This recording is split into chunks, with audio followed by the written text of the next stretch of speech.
DJ Bravo. That's right, DJ Bravo is our guest on the Ranveer Show today. Super fun human being, balanced with a lot of discipline. That's what it's taken for him to become a legend of the modern game of cricket. If you're a cricket fan, you're definitely going to enjoy this episode because I've made DJ Bravo do a lot of fun things through the course of the episode.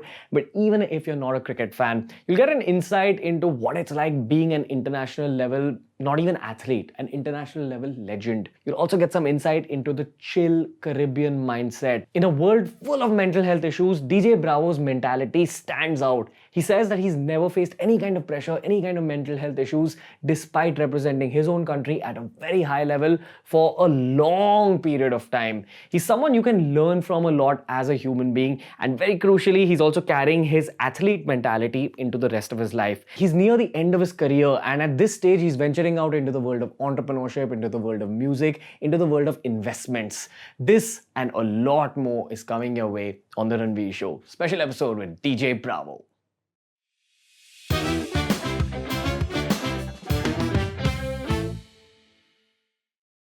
What's good, everybody? Welcome to the Ranveer Show. I've been a lifelong Mumbai Indians fan, so in season 1 to 3, my hero was Dwayne Bravo. You're still my hero, brother. You're all of India's hero. I want to ask you the first question.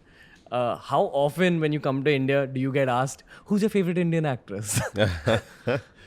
I get it a lot, but my favorite is always Deepika. So one answer, Deepika.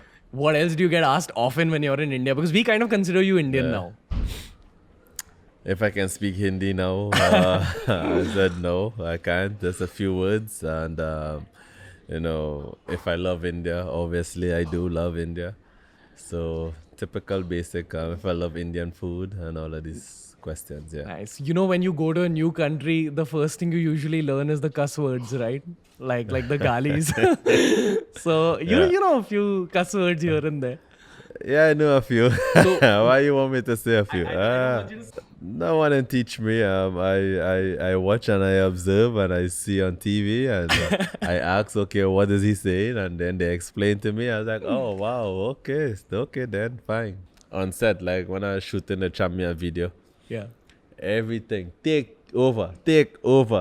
Oh, Ben, shoot. Come on.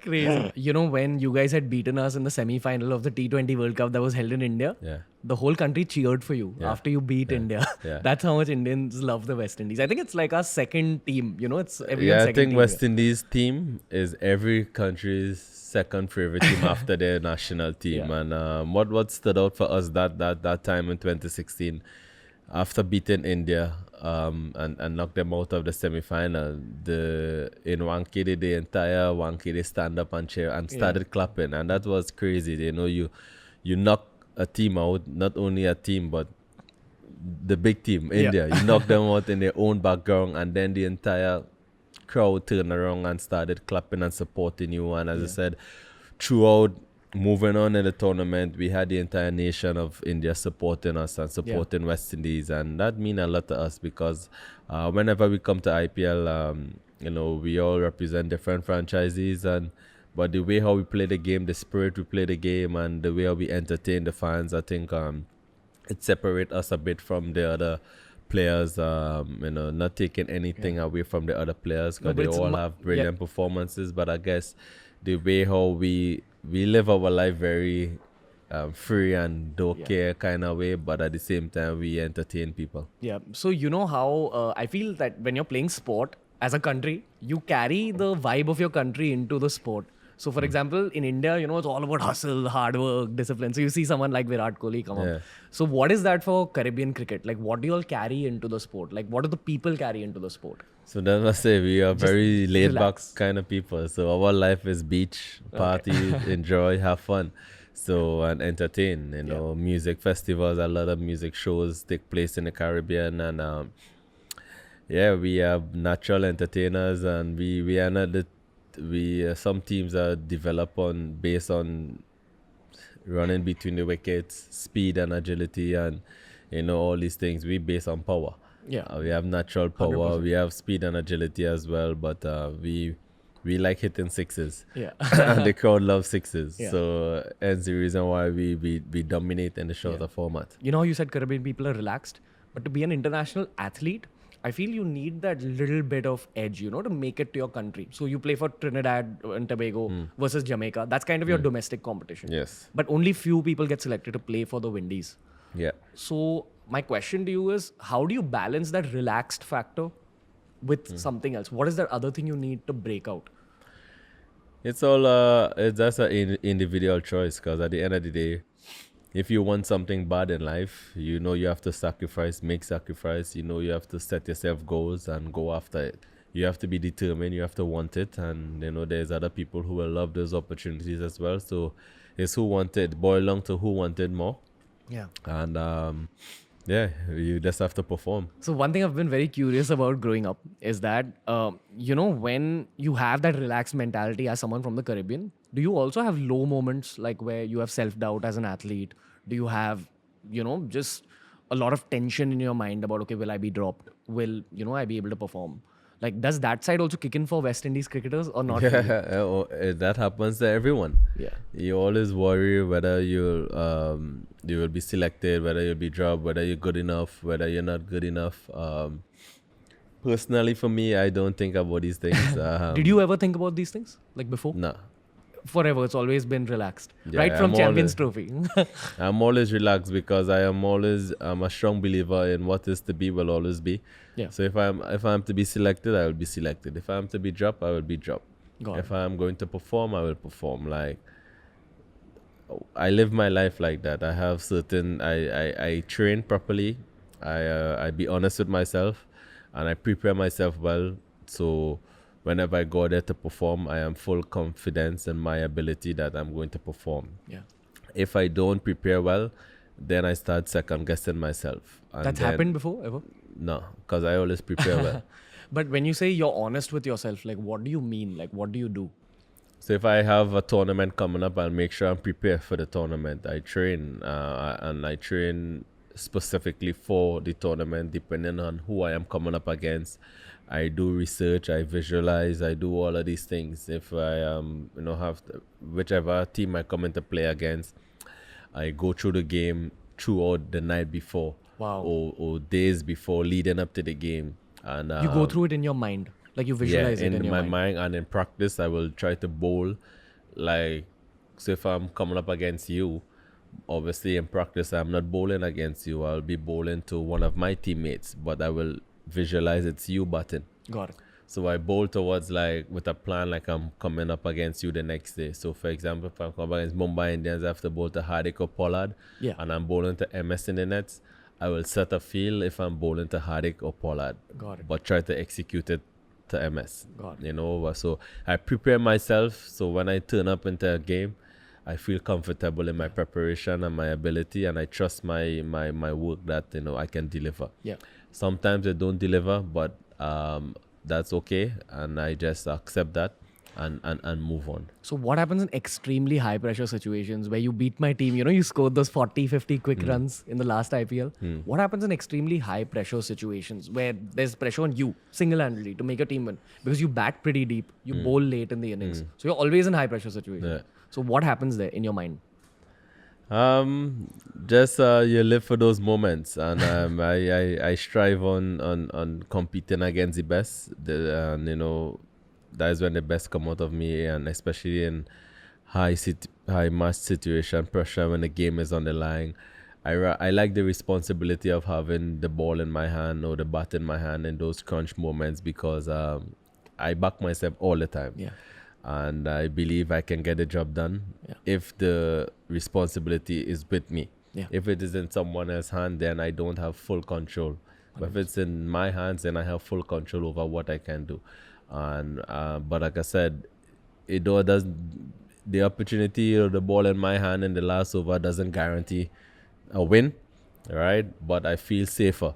Yeah. And I play the teams around the world where a lot of captains feel safer knowing that they have made the ball the last over or in the back end of the innings.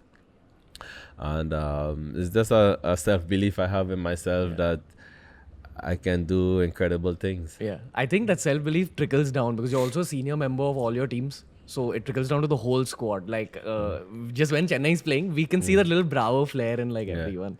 Dwayne, my question to you now is you're coming out with a song called Chamia, and you know your music career is taking off in this country as well, in India as well. So what have you learned from cricket that you're applying to all these things you're doing outside of cricket? It's just expanding my brand, the DJ Bravo brand. So yes, I'm a professional cricketer, and I could never take anything away from cricket. Cricket give me everything that I have achieved, and my fan following is because of cricket. The love I receive over here in India is because of what I have done in cricket. So I accept that and appreciate it. It's just about the DJ Bravo brand. So I have my clothing line. I'm getting into music. There's so much things I want to do. I have my charities and all these stuff. So music is a big part of my life. And Like Beanie Man. yeah. Well, you see, I guess you do some research, huh? Yeah. So yeah, Beanie Man is my favorite music artist and someone I idolize a lot. And because of him, I get into music. My very first song was with him. You know, Dwayne, so you said that Beanie Man's been an idol of yours. I know that Brian Lara's been another huge idol. And growing up, you said that you wanted to become the next Brian Lara. Yeah. But you became the first Dwayne Bravo. Yeah. Do you ever think of that? That, you know, wait, now kids are looking at me and saying, I want to be the next Dwayne Bravo. I just live my life very easy, happy to try to, you know, we all here for a short period of time. And at the moment you live, you should impact the world in a way, in a positive way. So I do it with cricket. I'm trying to branch off in music. So I just want to make some people who can't live their dream, they must try to live their dream through me. So even when I dance or do music, like, you must be inspired by seeing me, like the way how I go about doing stuff. What would you go and tell that 9-year-old, 10-year-old Dwayne now? Like, you know, when you go back, what's the advice you'd give him to just make his teenage easier? What would I tell a 10-year-old? Actually, I think I live a very good, straight, honest life. So I don't drink alcohol, I don't gamble, I don't smoke. So there's nothing I could go back and tell a 10-year-old. No, but about mentality. 10-year-old version of you. What I had back then is what I had now. I'm still the same. Nothing changes. Okay. Like now, maybe no, I can't say anything because how I think back then is the same way I think now. My dedication, my commitment, my attitude is the same. Nothing changes. The only thing changes now, I become more popular and have financially in a better position, but that's the only thing. But mentality is the same. Mentality is the same. My drive is the same. My passion is the same. My hunger, everything is the same. Got it. So you mentioned that you don't drink or smoke, and you know that's the stereotype with cricketers. The cricketers love to party. Yeah. And also with people from the Caribbean, you know, a lot of internationally people have this stereotype about there's a lot of weed or whatever in the Caribbean. So my question to you is like, what kept you away from partying? Like, was it the cricket? No, I party. I party a lot. I think I party just as much as every other person. Yeah. But I just know what I want for myself. Like, so I don't want to indulge in alcohol. I don't want to indulge in drugs. I don't want to indulge. Have you ever tried alcohol? No? Never. Okay. So growing up, obviously, your parents will tell you need to reach a certain age before you start drinking alcohol. Whether it's 16, some countries is 18, some is 16, some different. Yeah. For us in the Caribbean, it's 18 and over, right? And at 10, I made my zonal team on a 15 team at the age 10. So between 10 to 15, I was focused on cricket, right? Then I made a national team at 14 years old, and I took my first flight away from Trinidad, went to Jamaica. And from there on, I get to understand like how important it is to be committed because you have an opportunity to represent your country. So when you drink or some of your teammates who are same age go out the night before and they come training the next day, they hang over, they can't train properly, they're puking all over the place. So to me, it just don't make sense. So I ask myself, why put my body through this? If it is, I can go out, have so much fun, and still wake up the next day, come training, and be good and do what I have to do and perform without alcohol in my system. Yeah. So from there and then, I made it a duty that I should never touch alcohol. Like, there is no point in drinking alcohol when it is the next day you feel hangover, you feel tired. Then what's the point? But I do party and I do have fun, so I don't want people to think I don't. I go out, I have fun. I have times where it is going out is just not important. Other things is more important. But definitely alcohol, drugs, and gambling, no. Yeah. So you're a senior cricketer, and you've seen a lot of cricketers become successful. You've seen a bunch fail as well. So I think by now you're in that position to tell, okay, this person might succeed, this person might fail. What is that formula for you in your head? Like, how were you able to tell that I don't think this person will make it, and I do think this person will make it? I guess if you have an eye, that have to be a talent from God. That if you can spot someone and know for sure that they have talent and can make it, without seeing them have to do what they have to do year in, year out. But without the talent part, I'm asking in terms of mentality and in terms of the habits and all that. What do you spot in a person that makes you think that, okay, this person will be successful or not? You will have to spot their talent first in order to go through that. Like, you can't just watch someone and say, okay, this one gonna make it. If you don't have the talent, then you can't make it. Got it. You first have to see the talent and then know they will make it, and then you start to watch their attitude and watch their trades, whether they're really committed or whether some people have natural talent but they don't have the discipline. Yeah. Some people have the discipline and they don't have the talent. And you've also played with Dhoni, you've played with Sachin, you've played with all these gods of Indian cricket here. And you've played with a lot of domestic cricketers as well from India. What is the difference you see in, like, say, a Dhoni, a Sachin, a Virat versus the domestic Indian cricketers in terms of mentality? Because it's very difficult to break out in this country especially. It's too competitive, the domestic circuit.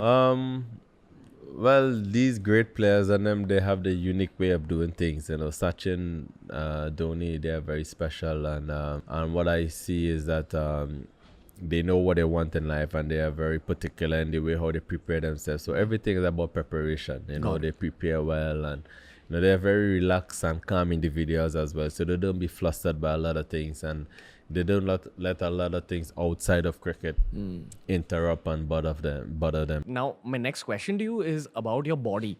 You're an all-rounder. And you know how they say that, if you're an all-rounder in cricket, you get injured a lot. You have to take a lot of care of your fitness. You're still like a really fit guy. So on a personal level, what do you do for your fitness? Like, I know you'll be in the weight room. You'll be on the cricket field. So could you take us through actually the weight room situation? Like, what do you guys do? Cricketers don't do a lot of heavy weights. We more do specific exercise to activate certain muscles. So fast bowlers will be different to batsmen and vice versa. So it all depends on, for me as an all-rounder, I need to have both aspects clicking for me. But I do a lot of work where, that can help my hamstrings, my lower back, my groin and all these things, because of being able I have to bowl so many overs. Yeah. And also I do a lot of sprints to keep my hamstrings and all these muscles active and stuff. Got it. And on a diet level, what do you do? I eat anything. I don't have no specific diet. But do you do desserts? Like, do you avoid sugar? Do you avoid I love ice cream. Every night I eat ice cream. Ice cream, and sometimes I like bread pudding. Nice. Chocolate cake. So I love sweets. Is there anything you specifically like about Indian food? Any Indian dish that you've tried that you're like, I like that, I can eat that? I like the biryani. Chicken Because of the rice. biryani of the rice. Yeah. Oh, it's cook up also. It's similar to Caribbean food, Yeah, right? yeah, Like, there's I one like that. Caribbean dish Yeah. like biryani. Yeah, I like chicken biryani. Yeah. Crazy. And like, after a game, like after, say a long day, like a T20 match, is there anything specifically you do with your routine to like cool down your body, or, is there something you I'll put inside? do you? ice bath. None. I don't drink no shake or anything like that. You don't do any supplements? No. Okay. Wow. Just do ice bath or maybe stretch. I don't take tablets. I don't take no supplements. I don't do eat no protein bar, anything like that. If my body's feeling good, then that's it. Just eat and sleep. You know what I get from you right now is that you're kind of in a businessman mode right now in life, little bit. Like, I think you're getting in there. My question is that what do cricketers, especially Caribbean cricketers, do with their money like after IPL's done and their career's done? Do you plan out your money? Is that also part of the business thought process? I know what I do with my money. I don't know. I don't know what Caribbean cricketers do with their money. Everyone decide what they do with their own money. Again, at the end of the day, it's their money. Okay. For me, like I said, I do investments. I invest in real estate. In the Caribbean? In the Caribbean and in the US. Okay. Also, at the moment, while we're speaking now, production studio is being built back home in my country for me. So that should be launching in Jan, the first or second week in Jan. Yeah. I'm going to be launching a full production studio where it is, again, I will have artists coming and recording and doing music in my studio. And I will try to, that's where now I'll have the opportunity and the powers to bridge the gap between India and Trinidad and Tobago to have, because now I have my own studio. Yeah. I don't have to rely on someone else, So, then I have I bring a machine, as they call known for over here, the Padman. I get a machine that made those sanitary napkins. Okay. The Padman movie, you got that machine. Yeah, so I got that movie from here and I took it to Trinidad and to make sanitary napkins for teenage girls who can't afford it. So I'm going to be providing those napkins for girls in my village, in my hometown. We're going to target schools, we're going to target hospitals, we're going to target prisons and sheltered homes that's just a simple way of giving for those who can't afford. Do you ever think of what 10 years from now is going to be or what 15, 20 years from now is going to be with all your business decisions right now? Do you ever picture yourself? Do you visualize about that time? Yeah, I visualize. In 10 years from now, I'll be 46.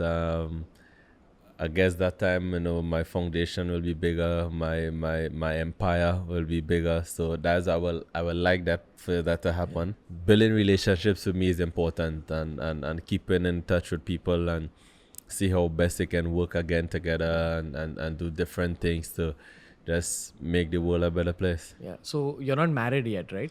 No. Do you ever think of marriage? And do you think that you need just, that wife or something? I'm going to marry at 47. I have 3 beautiful kids though. Dwayne Dwayne Bravo Jr. and my little son Dwayne. Wow. So I have 3 kids, but at the moment, marriage, no. Okay. Did you ever feel any lack of that, like in your cricketing career? Like, how, a lot of Indian guys are very romantic. So we want like one girl, to cry to or to like discuss our tension with. You never felt that? No. So I always have girls. I have plenty of girls. So I don't. But who's your emotional support in your life? Do you go back to your parents, your coach? You never needed that? I have girls, man. I have plenty girlfriends. So if I am feeling down and lonely, I call one of my girlfriends. Okay. And they spend time with me. But I have my children also. So does Dwayne Bravo ever feel down and lonely? Yeah. Even now? Sometime I have no girlfriend here, so I'll be lonely. Okay, got it. So, but sometimes, at the end of the day, I'm always have something to do. So when I'm down, I go on YouTube, I research stuff, and then when I feel sleepy, I go on sleep and get up. And by the time I get up, it's time to work again. Got it. So what's a day in your life like now, off season, when you're not playing a tournament? What do you do from morning to night? Well, if I'm home in Trinidad and I don't have anything to do, my day is pretty much chill. Like I will sleep until like 10, 11. Then I'll go and pick up my daughter at school at 2:30. See my son, and then by time 6, 7, I'll go to the gym, and then 9 o'clock in the night, 10 o'clock, 11, I relax, and then 1 o'clock I go to the club. And you come back home when? 4 o'clock.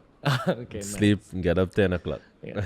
So, Dwayne, okay, I'm gonna take this on a bit of a serious tangent again. You know how Glenn Maxwell recently took a break from the game because of his mental health issues? Yeah. People are talking more about mental health issues now. But do you think that they've always been there and people are just more open to it right now? Like, have you seen this happening throughout your career? I'm not saying for you. I'm saying even for people around you. It's happened often in Australia and and England and these countries, but I never really come across it in the West Indies. Do you think that's a culture thing? Maybe, yeah. The pressure. of being able to represent a country like Australia, maybe India or England, and the media pressure that you guys create and carry on, the burden that players have to take from media, and it's hard, it's tough, and again at the we are all humans, and a lot of people think that because you are an athlete, you're a sportsman, you are not human, or you're not supposed to have a life outside of what you do, outside of cricket or outside of soccer. And they put so much pressure on you as an individual. So if you don't perform to the best of your ability, it's like chaos, and some players can't deal with that. And the amount of time you as a professional cricketer, you spend 10.5 months away from home, away from your family, away from, if you have kids, away from your kids, so away from your girlfriends. That is pressure in itself. Then if you don't perform well, you have all these media attention and media pressure, so you have pressure on all different angles. So it's a sad moment. Sometimes it's lonely sometimes. Most teams only allow your partner to travel for a few weeks on tour, so it's hard. It's hard being a professional athlete, but it's you're away from the people you love, but you're doing the things that you love. 100%. But it's hard to get that balance. But I know Maxwell, and definitely he will bounce back. He's a class player, and he's a very nice guy. So it was sad. But like I said, these things been happening a lot, and it's good that he come forward and talk about it. My next question to you is about India. What have you learned from this country? Because you're kind of Indian now. So I'm sure you take back a lot of stuff with you for life. So what have you learned from this country? People are really dedicated to what they do, to their job. Hard work? They work hard. They really work hard. Whether it's a graphic designer, whether it's an athlete, or people just really committed to their work, and they're very passionate about their country.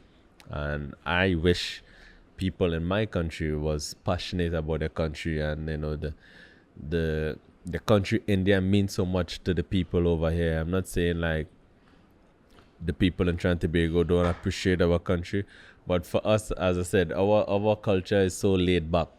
We take anything for granted, so like our country, we have the most holidays in the world. So if it is you break a record, the next day is a holiday, no work, so we just enjoy life and party. Our life is about that. But that is real success. I just wish we could just be a little more passionate and more supportive of each other. Got it. That's you think that'll help the country grow? Yeah, because at the end of the day, if you didn't do a research on Trinidad and Tobago, you would not know where Trinidad and Tobago is. You have to do a research. They see like how on the tip of your finger, people know of Jamaica. They know where Jamaica is. They don't have to Google where Jamaica is. Trinidad and Tobago is 2 hours from Jamaica, but a lot of people don't know where Trinidad and Tobago is. So, like I said, Jamaicans are very passionate about their culture and about their country. We, on the other hand, not on that level as yet. It's chill. Nothing bothers us. But you know how you said that a Trinidadian can learn, say, something like commitment or that passion from India? What do you think India can learn from the world? Like, you've traveled the world. So what is one thing that we can do better? Like, how can we improve? We all have Ambani here. How can you improve? You have one of the richest men in the world here, so I would love to learn from you guys still. I don't think there's anything the world, outside world, can improve on. Like I said, even the big world want to come to India. Everyone wants to come to India now. Crazy. Even musicians back home in my country talk about India. They all say, oh my God, you have this market. I want to take me India. I want to go to India and all of these things. So India is the country of dreams, so they take a lot of selfies though. When I'm going in the mall, whenever I'm going to the mall, it's crazy. Can you walk around in this country? No. 2 minutes selfie every day. One day. Ek photo. By the time I reach, I take 1,000 photos. Dwayne, my last like two questions for you. Yeah. One is that like, is there any aspect of spirituality in your life that you lean on as an emotional support? Like, do you believe in God? Yeah, Does I that believe in God, definitely. I'm a Christian, yeah? and I do believe in God a lot. And It comes into play in cricket, like when you're on the field. Do you think of it? I don't think of God on the field, yeah, but again, how I live my life, I know there is a God, and I live my life clean and honest, and I pray for health, and I pray for others, I pray for success, and for guidance. The most important thing. When you're in a sport, there will be individuals who envy your success, so you have to pray for guidance and protection. You also have to pray for them, Yeah. but I don't live my life in fear. I don't envy anyone or jealous of anyone, and I am not intimidated by anyone. So That's your spiritual aspect. yeah, that's just me as a human being, like living my life like that. So but I know the things that happen for me in life, I know there is a God because of, and that's why I said, Like what is to be. incidents, miracles, or like something like that. Not miracle, for Champion Song, for example, that's God's work. Okay. Because Champion Song was recorded in 2015 after I won my first CPL trophy in 2015. I recorded Champion Song because in 2015 was when I was dropped from West Indies team, and I was supposed to go to the World Cup in 2015, but I was dropped out of the team. And at that time was my lowest moment, and then I went and play CPL and I win. So at that time, I get back and said, "Oh, I'm a champion, regardless of what people try to bring me down or bring down my name or question my commitment. I'm still able to rise." So I recorded the song "Champion," and then I never released it until 2016, which was 1 year later. I released it 1 year later, and then we went and win the World Cup. And I released it the day before we play our first game of the World Cup, and then went on to win the World Cup and we become champions. And then the song went viral. So how can you record a song, calling the song Champion, right? Keep it, release it 1 year later, win a World Cup, and that become the international hit song. So that's God's work. Yeah. That's not my doing. That's God's plan. 100%. God's plan. Yeah. But everything is, and that's why I always tell people, nothing happened before its time. And what is to be will always be. yeah. So, for example, this interview we are doing now was to take place at this day, at this time. Yeah. Destiny. Yeah. I didn't plan this. You didn't plan this. It happened. Yeah. Do you ever look at your cricketing ability and think that, damn, this is God-given ability. Not everyone can do what I do. Yeah. You think of it? Yeah. Do you have gratitude in your heart like all the time? Because I think that's where the relaxation comes out from also. Yeah, because the amount of things I achieved. So, for example, I'm in India. I'm not an Indian. Yeah. But the crazy love and support I get in India, it's crazy. Yeah. Like, I think I am one of the few international cricketers that come here that get crazy love 100%. throughout. So, and that's because of what I've done on the cricket field, and I represent Mumbai Indians, I represent Chennai Super Kings, two of the biggest franchise in IPL history, and to also not just be a part of the team, but also have match-winning performance that people can remember and cherish for the rest of their lives. So, like, these things mean a lot to fans, and these things mean a lot to me. So, I guess I'm happy. Yeah, because you believe in God and you feel that inspiration is a big part of your career. My question to you is, what are the 3 things you'd like to tell a kid today, all over the world? It can be Indian, it can be in Trinidad. 3 things you've learned from life. Believe in yourself, believe in God, and what you want in life, go after it. Don't take no for an answer. Just go after your dream and your passion. Crazy. Follow your heart. Crazy. Dwayne Bravo, thank you, brother. Thank you. This was fun. I hope you had fun in the conversation. So, guys, I'll be linking the Chamia song down below. Make sure you check it out. And, of course, I'll link all of Dwayne's handles. Thank you for watching The Ranveer Show.